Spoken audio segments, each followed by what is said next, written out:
It is said the longest part of a marathon is the end, the final stretch, the last mile. But when you look back, you can't believe how far you've already come. It feels these last 3 weeks are going to be grueling, a painful battle for the top spot or to keep your season alive. It seems the end is in sight, but you can't coast just yet. Week 11 will be again a battle to stay alive, but also a chance to finish this race. We continue the 4th annual Ohio Valley Big South Marathon right now on Game Day. 1, 2, 3, come on!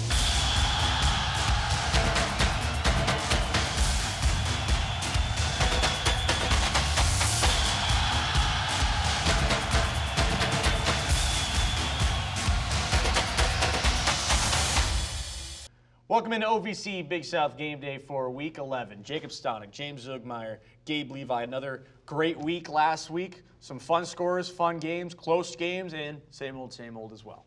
Yeah, it was one of the best weekends of football we've seen all season long. I mean, we had 3 games decided by 1 score or less. We're going to get into that. And then also looking ahead, this week's going to be big because we got some playoff implications in these games.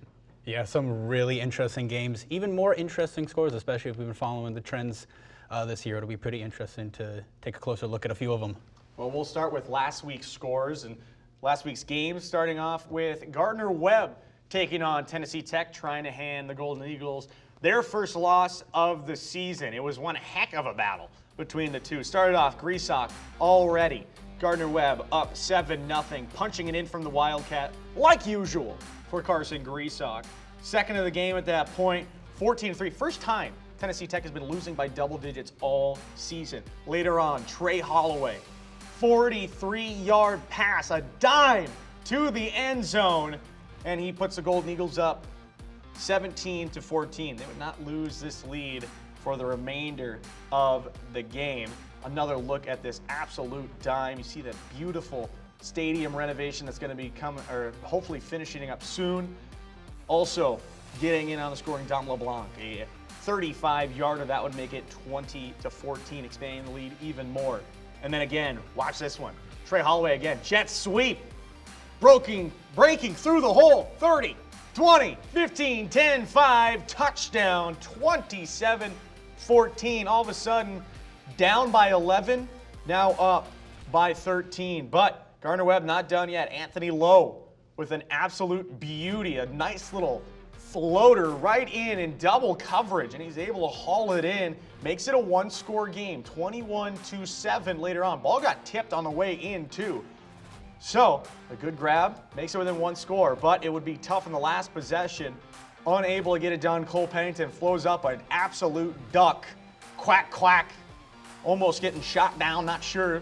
It's about duck season right now, but it looked like it certainly hit the water hard. And the kneel down to make it even more wins for Tennessee Tech. They continue on. They win at 27-21. Certainly a shocker, though. Gardner-Webb, I think we expected this game to be just as close as, a lot closer than people thought it was, and certainly showed that today. I think the game was about 20-point difference predicted, so 27-21. I mean, certainly a good showing there for Gardner-Webb, able to at least put something up and give Tennessee Tech their first little bit, losing by double digits as well. Yeah, what I like about this game from Tennessee Tech is, yeah, we've seen you all season. You beat up on the little guys. You had a matchup against a team that can actually stop you. They actually were able to shut down your run game completely. This was their lowest amount of rushing attempts on the season, their lowest yards per carry, and this was something that Gardner-Webb knew they needed to do. But the problem was, Kakoa Vesperis is still really good at football. Like, yeah, it took him a while to get going because he hasn't been the focal point of this offense in a few weeks. They haven't needed him to be great. But once he got comfortable and settled into the game, he was outstanding. And I mean, 279 yards, 2 touchdowns on the day for the man. He can get it done with his legs, but in this one, he showed off the arm. He made good reads. He made good throws. And he ended up just carrying this team when they were struggling a little bit. This was an incredible showing for Gardner-Webb. Like you said, this was predicted to be a lot further away than it actually wound up being for Tennessee Tech. They came out strong right off of the gate, started scoring points, started playing pretty aggressively. That was pretty impressive. They were actually leading going into halftime, which was a bit of a shocker to see. And they actually managed to hit a stalemate in the third quarter, kind of just passing the ball between each other. Carson Griesbach was probably the MVP of this game. I don't know how somebody manages to be related to the Juggernaut for Marvel and Harry Houdini, the escape artist, at the same time, but he found it somehow. If he's not finding a hole in the middle of the gap to run through the touchdown, he's blowing by somebody. And if you get his hands on him, you better have at least one other to two other buddies with you, because it's pretty hard to take him down, as we see in some of the highlights here. This is only the second time in the season that a team has been able to keep Tennessee Tech from scoring under 30. So that alone, when Tennessee Tech is having this historic run, that's impressive, and Gardner Webb should walk away with their heads held high from this one. Yeah, big credit to the coaching staff on this one. I mean, you took a team that you couldn't slow down. You can't slow down their run game. The entire year no one's been able to do it. They did it. But Tennessee Tech makes adjustments. They're not a one-dimensional football team, and it's teams like this that go far in the FCS playoffs. Certainly was interesting, though, Carson Griesbach only picking up 21 total yards in net yardage against Tennessee Tech, which certainly is different seeing from Griesbach, but still was able to get into the end zone twice. Because, I mean, where he makes the most in effect is, of course, that Wildcat just pounding it right through the A gap to push it over the line. Another matchup from last week was a barn burner over in Charleston. Eastern Illinois trying to end their losing streak, going blow for blow with UT Martin. Skyhawks trying to stay in contention for a possible OVC title. Take a look at that one here. Started with CJ Nelson getting it in from LaCrue, and what a touchdown this was. Pounces off one, jukes through two, able to get past another, and somehow into the end zone. What a touchdown. It was 6-6 at this point. Eastern Illinois scored a touchdown, missed the extra point, 2 field goals for UT Martin. But look, again, just a beautiful run there from CJ Nelson. He puts them up 13-6. But later on, Tommy Ainsley, watch this dot, wide open. I mean, not a soul around, and didn't have to worry about getting tackled until he was almost at the goal line already. And that one, with the extra point, would tie it up 13-13. Just wide open, not a single black jersey around him. But after that, Landers Green also would get a 25-yard dot into the back of the end zone, able to make the grab. East Illinois back in front with the extra point, 20-13. And again, just another look at this one. LaCrue, who's really stepping into that spot. We talked about his difficulties passing, able to get it done today. Jace Bauer, though, he would punch it in from 1 yard. This would tie it up 20-20 after the extra point, with just a little bit left to go for UT Martin, under a minute with that touchdown. And this was the real backbreaker for the Panthers. Had a chance to win it. The snap, the set, not good. It's pushed wide.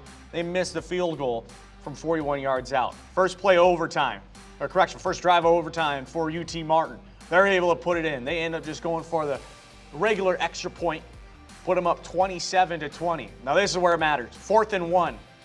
Takes the snap. LaCrue drops back. Thinks he has the draw. No! Keyshawn Johnson jumps straight through the line, taking him down with emphasis, and he seals the win with the 5-yard sack. Able to get it done. UT Martin gets a huge win to stay in contention for the OVC title. Dude, how many times has it been over the last few years where you see Eastern Illinois chance to win the game and they just miss a field goal? I mean, it has to hurt. I know it stings for all the Panthers fans out there, but one part of this game that they were really good in was their short passing game. We talked about it last week. Elizabeth Boaz on the desk was like, hey, if they want to get their offense going, they need to work on those screen games, those short passes, and they did it. But they didn't run the football effectively, and that's been their bread and butter all season. They had 54 yards on 2.7 yards per carry. Not going to get it done, not even in the slightest, especially for a team that struggles to throw on those long third downs. And you look at the end of the game, that last play, you know that they're bringing pressure. Every single one of their linemen or tight end on the left side of that line missed their assignment. You can't have it. They've had it a lot this year. They've had line problems, and it's hard to get your deep game going. Try to throw down the field when you don't have time to sit in the pocket, and then your quarterback doesn't have the confidence to be able to step up because he doesn't know if there's going to be a guy in his face. So Eastern Illinois, it was the run game and the line just kind of letting them down again in this one. Yeah, it's interesting you said from last week they did kind of improve their passing game a little bit, but unfortunately for Eastern Illinois, you can improve your passing game if you can't get the ball to the touchdown or to the end zone. Doesn't really matter, does it? And what I thought UT Martin did a pretty decent job at was actually just kind of keeping the ball away from them, getting them, when they did get a rush, only for like 1 or 2 yards, getting those turnovers. Where both teams kind of came up short was the offense. The first touchdown for UT Martin didn't come until the second half of the game. Interesting to see in this game, Jace Bauer, pretty afraid to throw the football. It was just rush after rush after rush for UT Martin, with a couple of short passes here and there.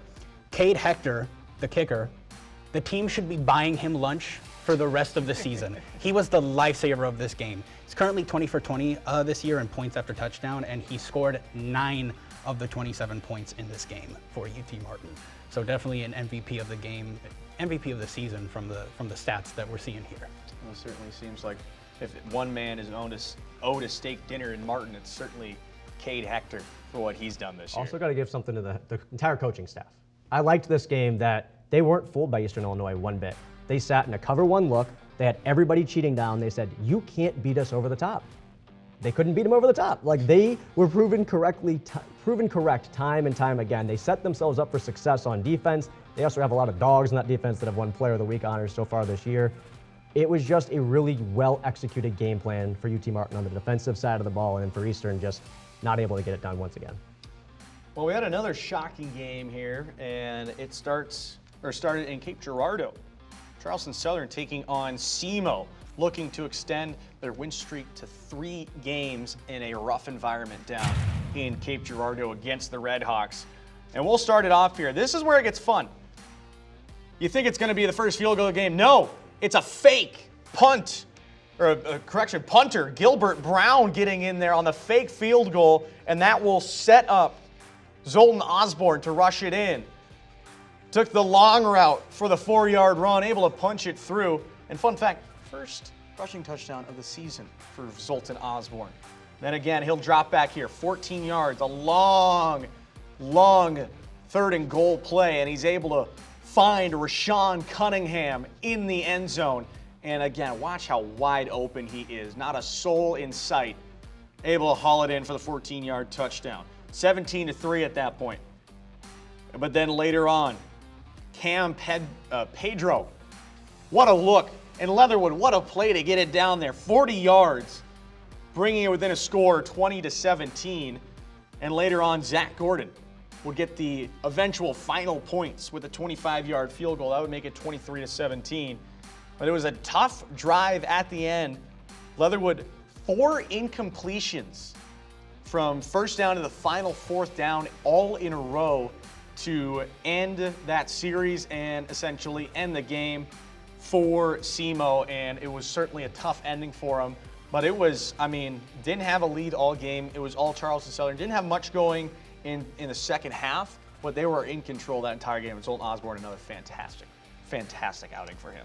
Well, we talked about it last week on our Who You Got. We all thought that SEMO was going to win this football game. Like, yeah, Charleston Southern, you're getting better, but you're just not quite there yet. Well, we were wrong, as we've been so many times this year when we go across the desk. But you're a program that started the year as kind of an afterthought. That, okay, they're not going anywhere. They've been losing over the last few years. There's really not a big sense of identity here. And I think there was a little bit of there was no confidence with this team. Like, they didn't trust themselves. You're seeing over the last few games that they, as a program and as a whole, they're trusting their guys to go out there and execute. Their coaching staff is putting their guys in a position where they can succeed. That's not English. They can succeed often, and they're doing it almost every single time, because when you have the faith of your coaching staff behind you as a player, and you're seeing it with Zoltan Osborne, the game's being put in his hand more often than not. And he is finding a way to succeed because they're setting him up for success. So I'm just looking at this entire program, from Gabe Giardina to everyone else around him, saying they got this program going the right direction. They're winning games that they're not supposed to win, and that is a big mark and a big sign that they're moving in the right direction. Definitely, this was an upset for definitely us, and I assume a lot of other people. This was just kind of embarrassing for SEMO. What can I say? Leatherwood is back. It is good to see him on the field again. Of course, he came back last week during that Tennessee Tech game. But my question is, did he possibly come back too soon? The offense wasn't looking that good for SEMO. There's no rushing game, and Leatherwood couldn't really pass the football, as you stated earlier. 4 incompletes in a row. That's for The game for on the line, yeah. Like, Yeah, the game on the line, too. 4 incompletes in a row. That's a little embarrassing. Obviously, he's still in a brace, so we have to give him a little bit of credit. So there's more on the coaching staff than anything. My big question is, why would you take Weber out? You just got him in the season. He's just starting to get his stride. Yeah, he didn't look that great against Tennessee Tech a couple weeks ago, but it's Tennessee Tech.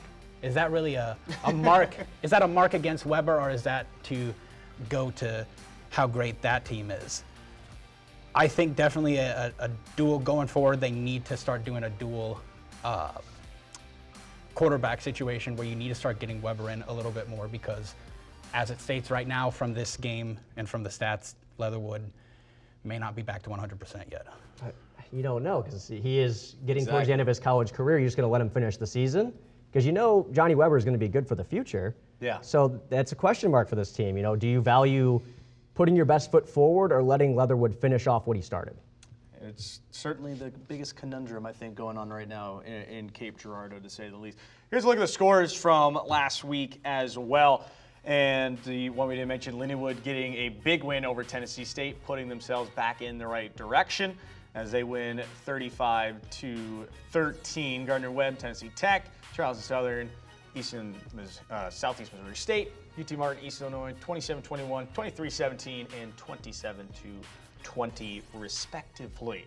As we will take a look now at our players of the week, and certainly a guy that we like to see a lot. It's the Buccaneer himself for the Buccaneers. Zoltan Osborne getting named Offensive Player of the Week once again, second time this season for him. And what a game he had against Southeast Missouri State, as he picked up 302 yards through the air, had a passing touchdown, a rushing touchdown, also going 17 for 35 in that as well, and certainly deserving of the honor of Offensive Player of the Week. Yeah, this was a really good week for him. Like I said, they're putting the ball in his hands a lot. This is a team that kind of recognized what they were as a team, that running the ball is not how they're going to get it done. So letting a quarterback who's had injuries over the last few years finally get comfortable in this offense, you're starting to see the rewards of that. You know, you have faith in this guy. It was a week of first. It was his first career game over 300 yards passing. This is the first time in his career he's gone back-to-back games with 30 passing attempts. Once again, showing they want him to win them the football game. They're putting their best foot forward, which seems to be Zoltan Osborne right now. His first career rushing touchdown, not just first one of the year. He's not the most mobile guy, but he didn't really have to be on the touchdown he scored. I mean, there was no one around him for at least 10 feet. And this is also Charleston Southern's first in-season 3-game win streak since 2019.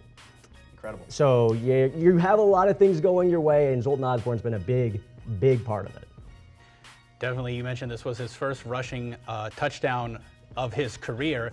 When you're looking at stats like this, when you're passing this good, you don't need rushing touchdowns.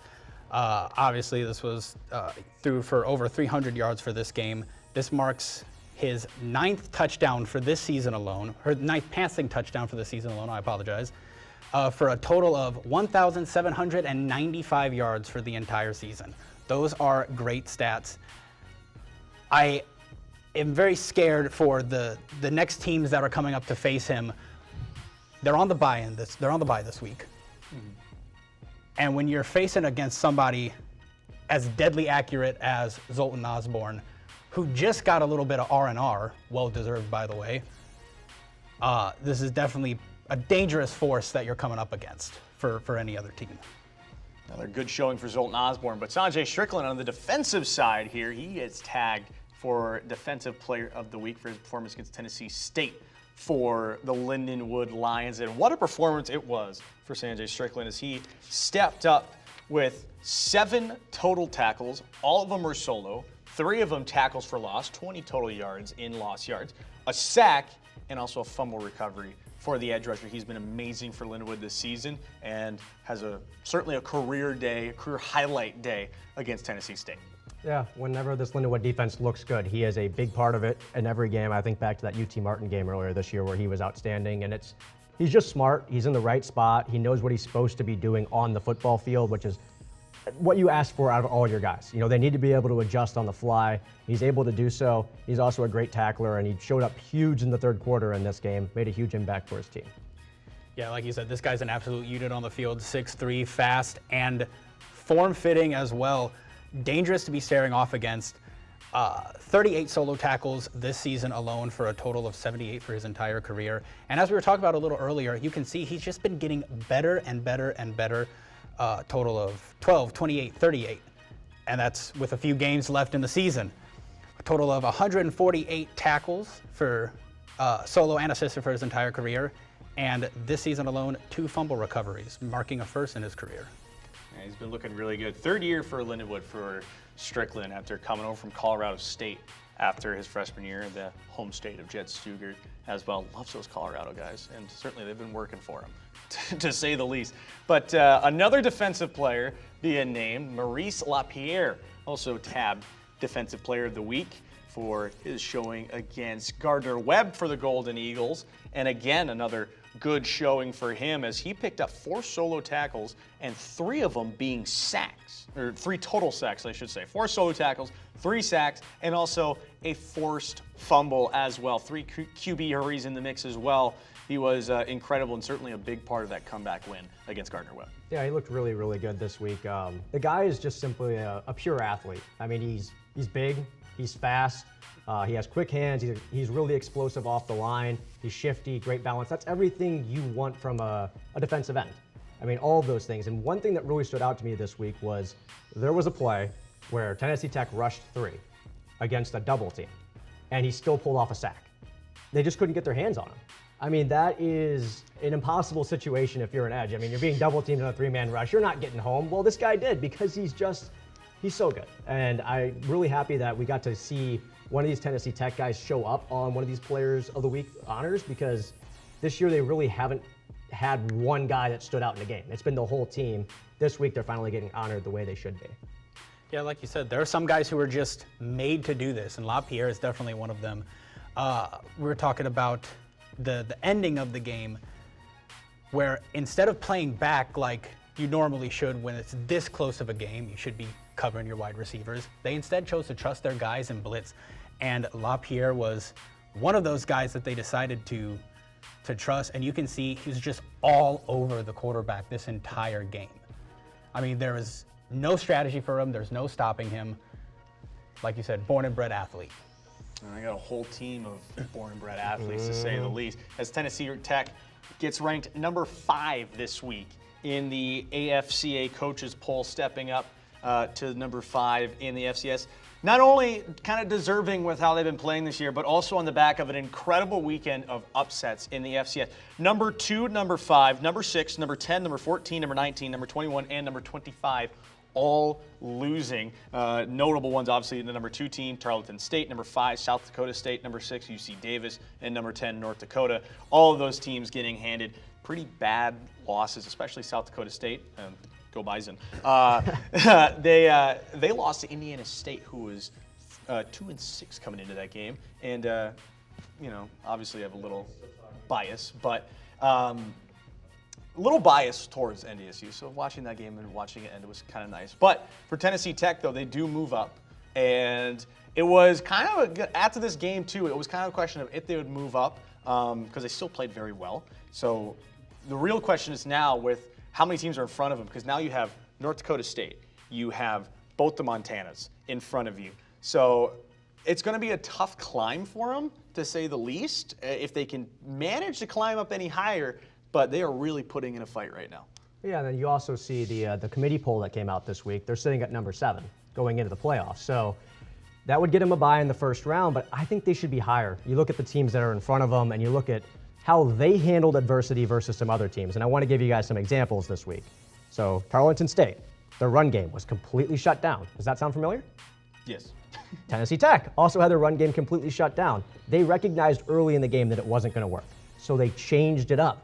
They said, we're going to adjust our offense because we're not a one-dimensional team. South Dakota State, they got reckless. They were overconfident. They turned the ball over.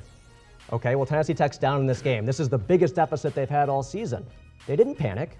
They just trusted their guys, went out there and played football like they've done all season long. They didn't force anything. They didn't go for it on 4th down a billion times like South Dakota State. Genuinely, I don't know what you guys are doing in that football game. And then UC Davis. Their defense has been somewhat suspect all season. And they got exposed for it in this one, at least this week. They got punched in the mouth early. You know who else did that? Tennessee Tech. They got punched in the mouth early, and they did not falter. They just kept adjusting their defense so that late in the game, they weren't giving up any more points. They weren't giving up extra yardage. Tennessee Tech matches up really well against some of these top teams because I like their mentality and how they handle themselves and how well they're coached, because this is a good football team, and compared to their peers, I don't think they're number 7 going into the playoffs. I think they are a top 5 team. I will say this too, the teams in front of them right now, in terms of the coaches poll, North Dakota State, Montana, Montana State, Lehigh. 3 of those teams are undefeated. North Dakota State 9-0, Montana's 9-0, Lehigh also 9-0, and Montana State 7-2, but their 2 losses are to Oregon at the beginning of the season, and then South Dakota State in overtime. So that being said, Tennessee Tech they can be a lot higher, but the one problem is that just at the beginning of the season, their non-con was just not that strong. Yeah, they just don't have like that signature win that you want going into the playoffs. Like, they've played a pretty soft schedule. Not that the OVC Big South is bad, but they're not at their best this year. So we'll see how the rankings shake up. I know we're going to talk about it a little bit later in the show as well. It's definitely been interesting to see for this season. We know that next week Tennessee Tech is about to step into the room with the big boys, with Kentucky. We know that they've been handling business here in the OVC week after week. Obviously, they've been showing up and showing out.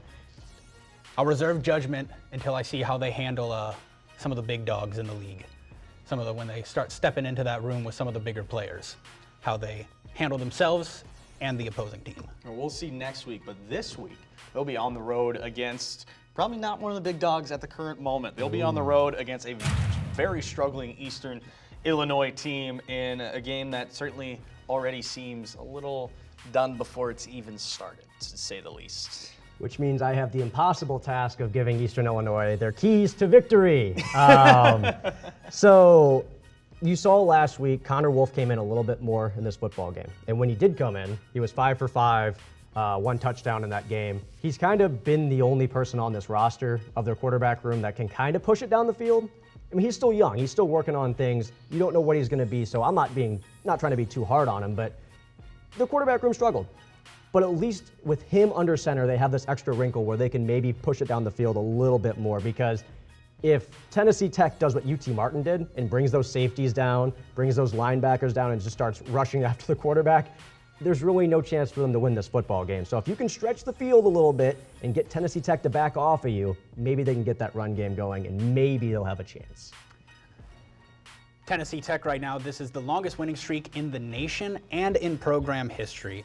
Obviously, we've been talking about it week after week. Right now, they're one of the leaders in the nation in rushing defense. So any type of ground game that Eastern Illinois is going to be putting up, any type of short passes or rushing, for Tennessee Tech, I wouldn't be too worried about it, because they've got that pretty much covered. What they need to do, they got to blitz the QB. Eastern has almost no O-line, and what Tennessee Tech needs to do is destroy that O-line even further. We saw in the Gardner-Webb game, they were all over Trey Holloway. Almost every single quarter, they were getting sacks left and right, even ending the game with a sack.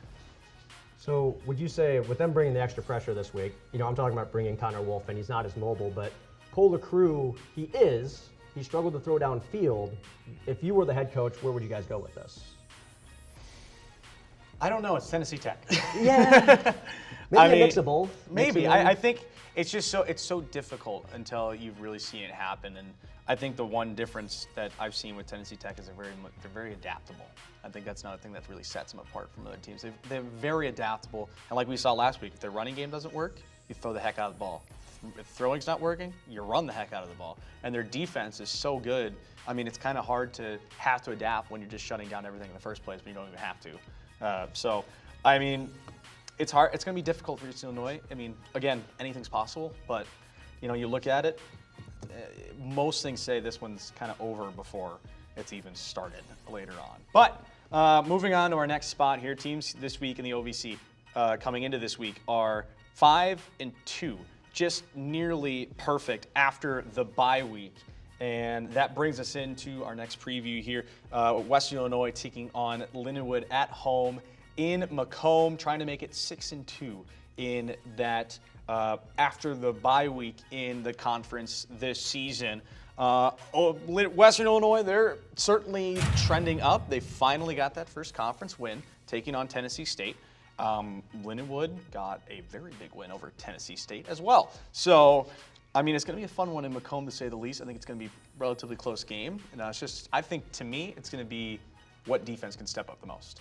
Yeah, you look at Western, they came off their last game where they won, but things didn't look quite the way they wanted to offensively. Like, things just kind of didn't work out for them offensively in that game, but they did enough on defense, which has been a rarity. So you get this bye week to kind of reset, and I think when you're playing against Lindenwood, the big thing is their secondary has struggled a little bit this season. Like, they don't take exactly the greatest route to the football after it's caught. There's been a few times where I haven't liked their tackling near the boundary. So if you can attack them near the boundary, if you can go over the top, which I think Western Illinois would love to do, you have a Damari Davis that's pretty good at football. You have a quarterback that loves to air it out. Do those things to kind of get that short game opened up. Because the minute Lindenwood can kind of come down and bring that pressure, their pass rush is pretty solid. So you got to keep them off of you. You can't let them pressure, and the way you do that is by beating them over the top. Definitely the trouble for Lindenwood this week is that Western Illinois is coming off of the bye. They do have that R&R. They are coming in fresh, whereas Lindenwood is not. They've been going for a few weeks now. What Lindenwood needs to do is they've got to stop Western from getting too far ahead. They've got to come off strong. We all know that Lindenwood kind of has a history of giving up towards the end. If the score isn't looking that favorable, they need to stop that before that gets into play. You've got two decent running backs and two really great wide receivers in Rico Bond and Jalen Smith. Use your guys. Use your team for what they're good at. Have Nate Glantz throw the ball. Have Rico Bond and Jalen Smith try to get away, possibly, and really solo those guys out. Use your stars to the best of their ability. It's going to be a big must-watch game. I know they're not competing for the conference, right? No. But the last 2 years, they've given us fireworks. Really good You've games. seen highlights on ESPN or on the Bad Beat segment. These games, for whatever reason, just end up always being been good. really good football games if you love offense.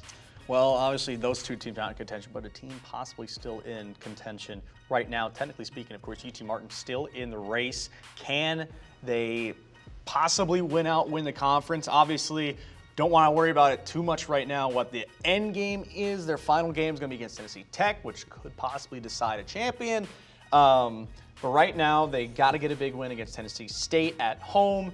I mean, obviously, another game that seems like, probably done before it even starts. But, I mean, you never know. And UT Martin, they still got to fight a lot. And speaking of which, taking on Tennessee State here this weekend, so they will have to take down the Tigers in order to stay in contention, because if they lose, Tennessee Tech will win the OVC I should just say the OVC title with a win as well. Well, we talked about resume builders earlier and how Tennessee Tech doesn't have that big win on the season. UT Martin, yeah, they want to win the conference. You also want to make the FCS playoffs. You're playing against a team that you know you should beat, but it's not just barely beating them. You need to put up a lot of points. This needs to be a blowout in your favor, because you finished the season strong against Tennessee State and Charleston Southern before playing Tennessee Tech. Maybe you can get those voters to look at you a little bit more favorably towards the end of the season. And the way you do it, you got to be more explosive. This team this year has not been able to put up those big plays. They are efficient. They're good on the ground. Their short passing game's really nice, but they can't give you that big play when you need it, right? You can't come out of the gate and punch a team in the mouth with a long touchdown, because it's just not how they've played football. I want to see more of that moving forward. And also, if you're not winning, if you're struggling in this game, you've got to get back to basics against Tennessee State, because you have a good team, you have talented players. Just don't overthink this one too much. Yeah, like you said earlier, you have the impossible task of you had to give Eastern their keys to victory. I have the impossible task of trying to give Tennessee State their keys to victory. It'd be really easy to just say, play better. But what they need to do is they got to push that O-line. We saw last game that Jace Bauer was pretty scared to throw the football, really relying on that rushing game. If they can push in and if they can destroy that O-line early, they've got a chance. Play patient for the first half. Watch for those cracks in the defense. Come out aggressive. Got to start destroying players early. Show that you're not afraid to get down and dirty if you're Tennessee State. That's the only way that you win this game. You have some incredible players in Jace Bauer and in Cade Hector. got to watch for them as well. You've got to make sure you keep the ball far away enough so that Cade Hector has no shot or has no chance of getting that field goal attempt, because if he does, more than likely, stats prove he's going to make it. He's going to start racking up those points for UT Martin. Yeah, this one, yeah, I'm sorry, Tennessee State. I can't, yeah. I know we'll get to it and who you got, but I'm not seeing it. I'm not seeing an upset here. Yeah, and the tough thing too for UT Martin, looking ahead to possible FCS playoff things, is that the only team getting votes in the top 25 is Gardner Webb, and they are in the 8th spot in terms of received votes. Obviously, only 24 teams do make it, and typically that's all the conference champions plus usually what is the highest ranked teams. And with that, like you said, UT Martin's really got to make a case for themselves these past few games, and they'll have to take. The way it's looking right now is that they'll have to beat Tennessee Tech if they want to see postseason football once the regular season is done. Because if right now, Gardner Webb, they also have to do the same thing where they're going to have to win out if they even want to sniff it. So we'll get to that in just a moment, talking about that a little bit more. But right now, looking at our game of the week this week, that is SEMO going on the road to Boiling Springs to take on Gardner Webb and the Red Hawks versus Runnin' Bulldogs. And certainly a lot of undertones to this game, to say the least. Could possibly be a complete elimination if Gardner Webb loses. SEMO just trying to pick up some momentum here as they're figuring out a lot of things with their kind of the team right now and where the program's heading. So there's a lot of little things about this game, and it's certainly going to be, I think, a really good shootout over in North Carolina. Yeah, and I think it's actually going to be kind of tough for SEMO to move the football in this one because of what Gardner Webb's done the last few weeks. And go back to that Lindenwood game. Lindenwood is a team that loves to throw deep, and they love their passing attack. Gardner Webb said, no, we're not doing that. We're going to shut you down there. Okay. Tennessee Tech, they're trying to get it done on the ground. Nope. Take that away from you. Whatever your biggest strength is, Gardner Webb has the ability with their coaching staff and the players on the field to take away that biggest strength. So, SEMO, you love to throw short. You love your intermediate passing game. I don't think Gardner Webb's going to let you do that. Like, they can just kind of play a shallow cover 2 the entire time, and that should most likely be enough to shut down what SEMO likes to do. And then their O-line hasn't been that good this year. Jax Leatherwood not the most mobile right now. You can see it. They can bring some pressure. Gardner Webb is not a team that can't get after the quarterback. They're pretty good at doing that. So I think for SEMO, you got to find other ways to win. Throw over the top or finally get that run game going, because it just hasn't been there at all the entire season, but they also haven't really tried to run it either. Yeah, it'd be really easy to say just throw it deep, but if we're letting Leatherwood play again, we've seen from the last game, he's still got a lot of rust on him. He is still in a brace. He's not mobile. We saw that was a really big problem for him. For Gardner Webb, play patient, look for the cracks in the defense, wait for them to fall apart as they did in the last game. But right here, ready, watch this. I'm going to give Gardner Webb the keys to victory. Let Carson Griesach run the ball. Wow. I mean, that's an old argument right there. Give him the ball. 11 rushing touchdowns for this season, a total of 627 yards for the entire season. He is an absolute monster, and no team has really been able to have any plan of attack or any kind of defense for him specifically.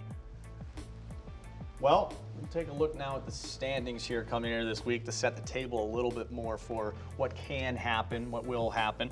Right now, Tennessee Tech, they are on top of those standings as they are a perfect 9-0, 6-0 in conference play. UT Martin need to pick up some big wins, 4-1 in conference. One problem is they're 4-5 overall. We'll get to that in just a moment. 3-game win streak for them. Gardner Webb, it's going to be tough for them. It's still possible, but at 3-2, looking really rough. Lindenwood in the same boat. Charleston Southern 3-3, probably out of it. SEMO 2-3, East Illinois 2-4, West Illinois 1-4, and Tennessee State still looking for that first win in conference play.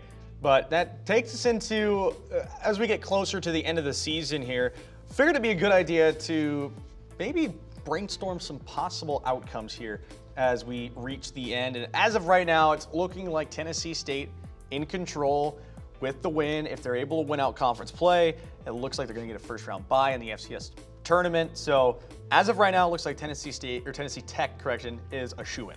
Outside of that, is there chances for anyone else right now? Well, let's look at last season. So you have 3 teams from this conference getting in, but all 3 of them had at least 9 wins. SEMO had a win versus a top 10 team. UTM beat an FBS team. Now, given it was Kennesaw State, so they struggled. Fresh FBS team. Yeah, they're basically an FCS team at that point. Their roster was not ready for FBS play, but it's still a big win. And you're going to take that, and I think the voters took that into consideration. And then Tennessee State beat SEMO to get in. Every team had at least 9 wins. All of them had some nice wins on the season. It didn't work out in the playoffs, but you look at this season, okay, UT Martin, who have they beaten? How have they stacked up against good teams? I don't know if that really, I don't know if it looks good for them right now because they have no ranked wins. They lost to a team that's currently sitting at number 15 by 24. They did not put up much of a fight in that football game. And they also got beat by Lindenwood, and you can't lose those games. Like, I get it's a conference opponent, and the voters will look at it and say, well, that's a team that, you know, they watch film, they know how to beat you. No, you got destroyed in that football game. You can't lose that one if you want to be in the playoffs. It's not a playoff caliber loss, and that's going to hurt them moving forward. Yeah, the true test for Gardner-Webb is going to be this week against SEMO. We've got, for Gardner-Webb, we've got Tennessee State and then Western Illinois, what should be easy wins for Gardner-Webb. We got paper, yes. On paper, those should be We easier do play wins. on grass, though.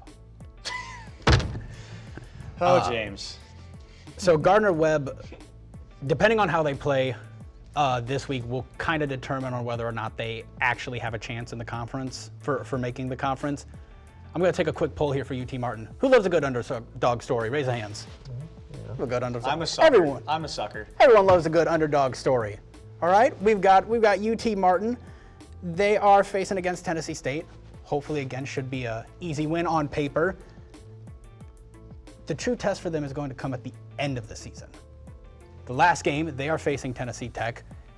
If they can pull off this upset, if they can beat Tennessee Tech, I think they should be in heavy consideration for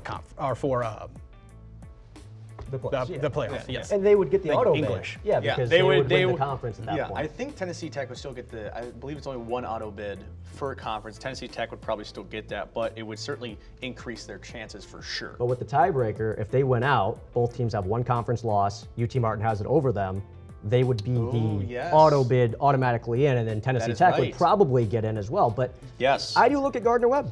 People are going to count them out.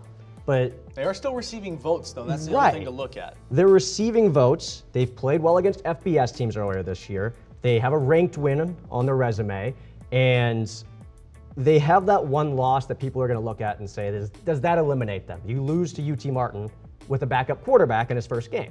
So how does the committee view that?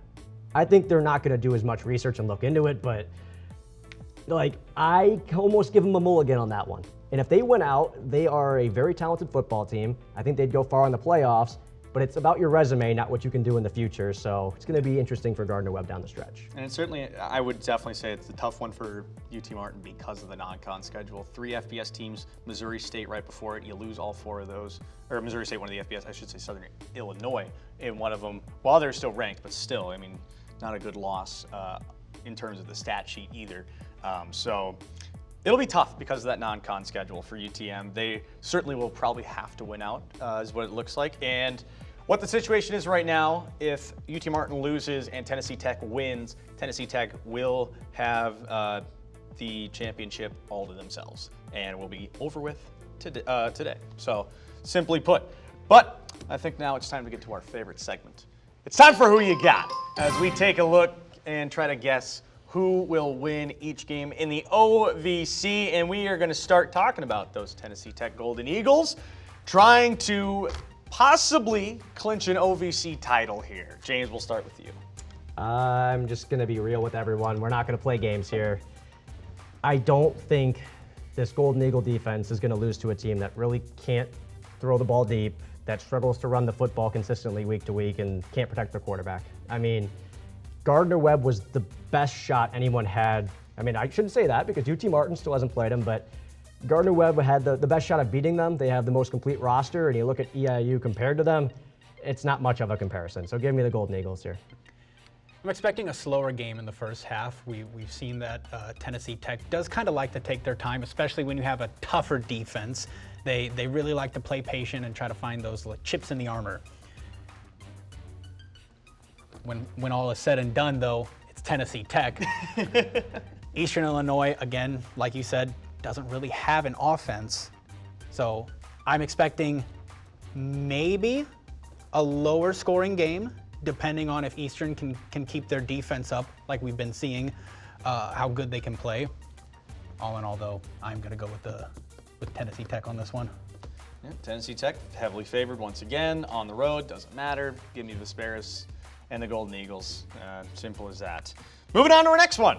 We have Lindenwood on the road to freshly off the bye Western Illinois. Big game for both sides. Probably both out of it right now, but you always want to get wins as you wrap up your season. James, we'll start with you. Well, the last 2 years these teams have played, it's been fireworks. Nothing but fireworks. Western Illinois couldn't get a stop the last 2 years, and that is against Lindenwood offenses that I don't think can hold a candle to what they have this year talent-wise. When you have two great receivers that you have to worry about, when you have two running backs that are getting it done right now, how does Western stop them? I don't think they can. They haven't been able to stop this team historically. It's the same staff, same coaching staff that's been able to out-scheme them offense versus defense.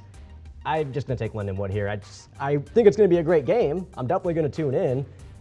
There's going to be a billion points scored, but can Western keep it up and like consistently run the ball and keep Lindenwood off the field? No, I don't think so. I do agree with you. I am also going to have to take Lindenwood on this one. I think when you look at it, they just don't have the offensive capabilities to beat out Lindenwood in this game. We could see a pretty close tie when it comes to the defense. Both teams got decent defenses, but I think I take Lindenwood over Western any day. And when we're talking about offense, you've got Nate Glantz, Rico Bond, Jalen Smith. That trio of people right there is going to be dangerous for any team. So give me the Lions. Yeah, I think I like Nate Glantz. I like how he plays. I don't think Western Illinois is going to have the defense to stop them. I think, Western Illinois still has a good defense, don't get me wrong, but I think the offensive firepower that Lindenwood has is going to be a little bit too much for the Leatherneck. So I'm with James. Good game, heck of a game, blowout game on both sides, a lot of points scored, but I'm going to go Lindenwood to pick this one up. All right, next we have UT Martin at home taking on Tennessee State, looking to stay in contention, need a win to stay in contention with Tennessee Tech. James, who you got? Man. Well, I mean, I kind of said it earlier. I'm gonna come out and say UT Martin, but Tennessee State, their run defense has been really bad recently. I mean, you're playing against teams that have not had the greatest rushing attack, and yet you're making the running backs look like Derrick Henry or Jonathan Taylor. I mean, they can't stop the run consistently right now. So UT Martin is really good at doing that. They're the second best rushing team in the conference right now. How is Tennessee State going to get a stop? Can they also score enough points to keep up? I don't think they can. So give me the Skyhawks. Yeah, let's make that 2 for the Skyhawks. You and I are pretty close on this one. Like I said, I'm a sucker for a good underdog story. Tennessee State this year not really showing me anything to where I would say they have a chance of beating UT Martin. Could be pretty close depending on how Jace Bauer decides to use his arm or not in this game. But all in all, I'm going to go with the Skyhawks for the win here. Well, let's just make that a nice, even, clean sweep. UT Martin is going to get the win here today. Again, I just think it's just a mismatch right now, and I think they'll give themselves a chance come the final Saturday of the season against Tennessee Tech. And to wrap it up, we have our game of the week. SEMO over at Gardner-Webb. Big game for both sides. Gardner-Webb needs a win if they want a taste of a possible co-championship. So James, start with you. Well, I talked about it earlier. I think Gardner-Webb is a very well-coached team, and they take away other teams' strengths very well. And you look at SEMO, they're very one-dimensional this year. They don't run the football. They can't run the football. And they also really aren't good at throwing the ball that deep down the field. So Gardner-Webb has a simple game plan to execute. They have the players to do it. I think their defense is going to stand tall in this one as long as their offense just kind of does the bare minimum. Give me the Running Bulldogs here. Yeah, Trey Holloway and Carson Griesach are a dangerous duo for passing and rushing for Gardner-Webb. SEMO, like you said, they can't run the ball. Leatherwood is physically incapable right now as he is in a brace. Can't throw the ball deep. And from last game, Leatherwood can't really throw the ball at all for short or deep. Be interesting to see if they do decide to play Weber at all. That could change up the scores slightly, as Gardner-Webb would need to kind of change their strategy depending on if or where they put Weber in the game. But all in all, with a dangerous team like Gardner-Webb, I really can't see them losing this one. Yeah, again, this is going to be a really close game. Gardner-Webb, we're seeing them Kind of dipping a little bit, but there's still a potent offense. Griesbach, really, really good on the run game. I mean, they are just a threat all over the place. But like you said, I'm a sucker for underdog stories too. And I'm also a sucker for spoilers. I think that in a game after so many troubles, so many difficulties, someone's going to come out mad today. And I think the team that's going to be the most mad, the team that's going to be the most angry, it's going to be a team wearing red. Now, what team wearing red? I believe the Red Hawks. Give me SEMO with the shocker over Gardner-Webb to spoil their conference title hopes. I think it's going to be an absolute banger of a game, absolute shocker, and I'm going to have to go against a lot of things and say SEMO to take down the running Bulldogs here in Boiling Springs. Just don't see it, man. I don't. I respectfully disagree with that one when you look at the matchup. Most but people will, yes. I think the thing is like momentum, right? Because Gardner-Webb is something to play for, where SEMO just had a loss they're not happy with at home. And then what are they playing for moving forward? So you think the energy is going to be there for SEMO. I don't think it will be, but They're not playing for anything. They got nothing to lose. house man. money. That's right. Okay, all right. Maybe I can see You that. never angle. know. It's happened before. We'll see if it happens again. Well, I'm Jacob Sonic, James Zugmeyer, Gabe Levi. We thank you for joining us here on OVC Big South Game Day. Enjoy your college football Saturday.